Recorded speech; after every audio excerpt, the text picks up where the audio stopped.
I am on a mission. And my mission is to change the way that menopause is perceived and treated. I decided that for at least 6 months, I was not going to take hormone therapy, okay? In other words, I was going to tolerate all the symptoms. And by the way, one of my least favorite symptoms was how overnight I gained 10 pounds around my waistline.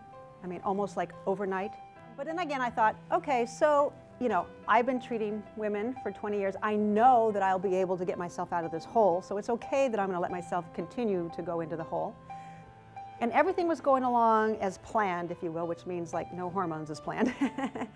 And poor Jonathan was getting the brunt of a lot of this because I was so irritable. You know, just taking it out on him. I mean, he knew when I started saying, you know, like, well, you always do this, you know, that this was a menopause moment. And finally he said, please, please, please, please take hormones. Yeah. And I'm not kidding, because he did beg.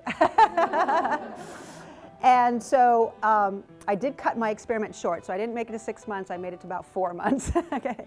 And the biggest reason for me, besides Jonathan's well-being, that I decided to take hormones again was for my brain. You know,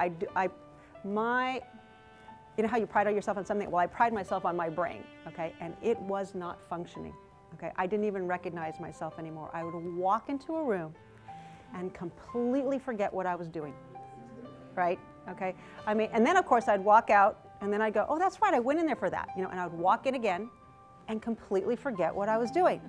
And then I would walk out again, and you think by now I'd maybe understand that this was going on? Nope.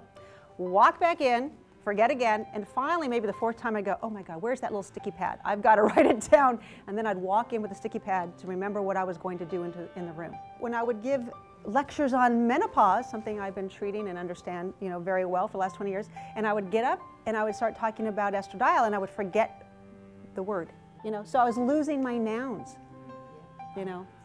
To me, okay, my brain is the most important part of my body, okay, so to me, even though I was going to do it anyway, this was the reason for me to take hormone therapy, okay, and I'm here to tell you that my brain is back. I'm very happy about that, you know, thank you. And that my energy is back. And so when women used to tell me, you know, I don't recognize myself anymore, this is not who I am, I can't handle the stresses I used to, I truly understand now.